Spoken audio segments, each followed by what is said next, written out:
My name is Muhammad Haikal bin Sopi Amir. My matric number is 1230104. I would like to talk about the introduction of this book. Muslim-Christian Encounters Through a Common Word is a very profound work or book because the book presents a serious reflection, figures about the importance of dialogue between fellow peoples and communities, especially between Islam and Christian. This book also resulted from a historic document published in 2007 entitled A Common Word Between Us and You. The document was compiled by a group of very famous Muslim scholars. The purpose of the document was to address Christians as a call for understanding and peace. Through articles and reflections from Muslim and Christian publishers, this book aims to ensure readers see the A Common Word initiative as a moral and spiritual movement. With more than 300 pages, the book is very systematic and has various themes. The theme of this book is that it has two main values that are the meeting point between Islam and Christian. For the example, love of God and love of human. These values have been taught in the Quran and the Bible, which have become a strong basis for developing respect and understanding of each other. This book also discusses the challenges and opportunities in the relationship between religions history. Finally, this work also offers a path towards fostering more effective interfaith interactions. I will share with you all important ideas from the book The Future of Interfaith Dialogue, Muslim-Christian Encounters Through a Common Word. First, the A Common Word Initiative. In 2007, a group of Muslim scholars wrote an open letter called A Common Word to Christian leaders around the world. This letter called for peace and cooperation based on two shared principles in both religions, love of God and love of neighbor. This initiative was groundbreaking because it created a new platform for respectful Muslim-Christian dialogue. Second, theological common ground. The book emphasized that Islam and Christianity share many core ethical values such as compassion, mercy, justice, and forgiveness.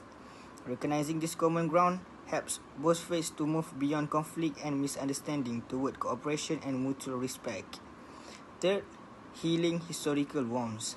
Historical conflicts between Muslims and Christians have caused deep wounds and mistrust.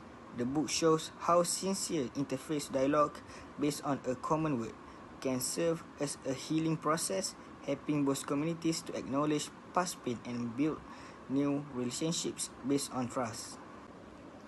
Fourth, theological humility. One key idea is the importance of humility in dialogue.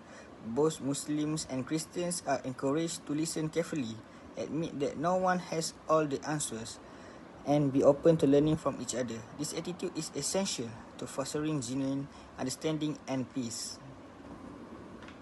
Okay, before we continue, I will introduce myself. My name is Muhammad Iman binti Izani. My matric number 1232922. Okay, for the next, number 5, we have religious trauma and neighborly love. As we know, Reverend Firestone chapter tackles how interfaith dialogue can act as a healing path for historical wounds and collective memory. And number 6, self-critique within dialogue. A Christological reading by Peter Emiron emphasizes humility and readiness for self-critique, prioritizing real listening over monitoring. And number 7, scriptural methodology. Several chapters critically examine how both the Quran and the Bible are invoked, exploring interpretative strategies and theological boundaries. And number 8, global receptions.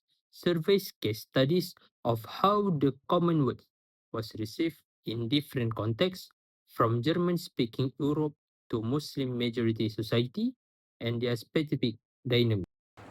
Okay, number 9, we have cultural extension. Highlight creative extension, such as using music by Ame to express theological themes, underscoring the potential of cultural dialogical experimentation. And the last, we have toward future contextual theology. The concluding chapters reflect on how a common word can shape future theological models, including integrating Sufi insights from Ghazali into interfaith reflection. Now I will share about the methodology used by the author.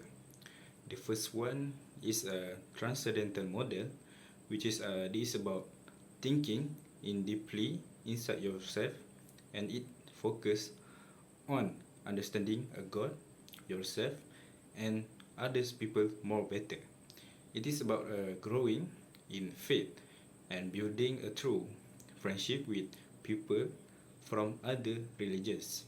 And the second one is praxis model.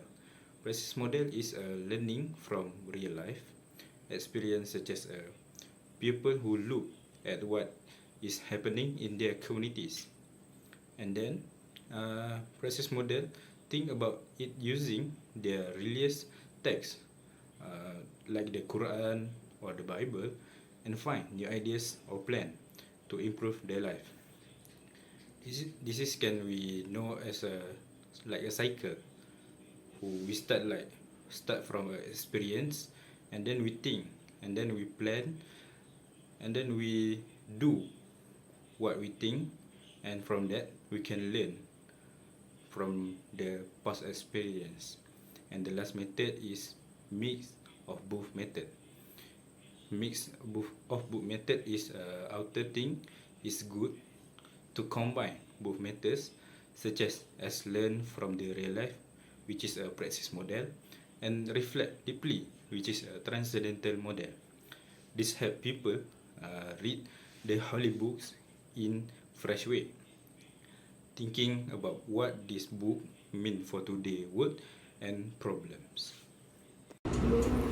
Comments and opinions of the book. The first one is origin of the work. This book, based on a Muslim-Christian dialogue initiative that began with the open letter, A Common Word Between Us and You, in 2007. The second one is book content. This book includes aspects of theology, human values, and the security of living together in the modern world. Next, writing style.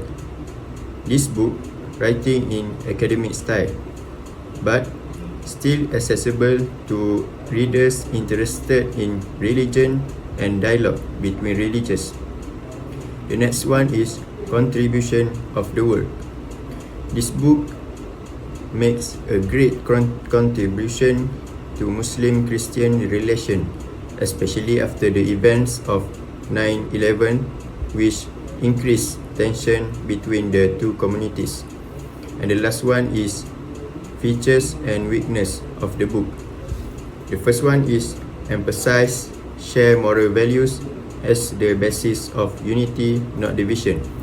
The second one is discussion are too intellectual and difficult for lay readers to understand.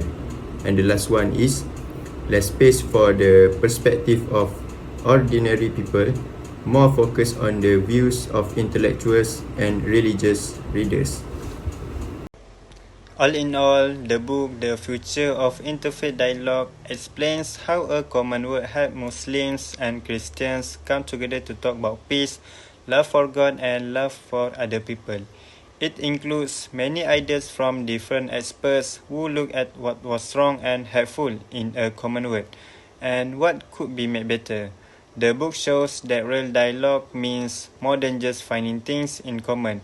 It means talking honestly about differences too, and working together to bring justice, kindness, and peace to the world. The authors encourage both Muslims and Christians to listen to each other with respect, help their communities, and keep building stronger friendships. This book is useful for students, teachers, and anyone who wants to understand how people of different faiths can work together for a better future.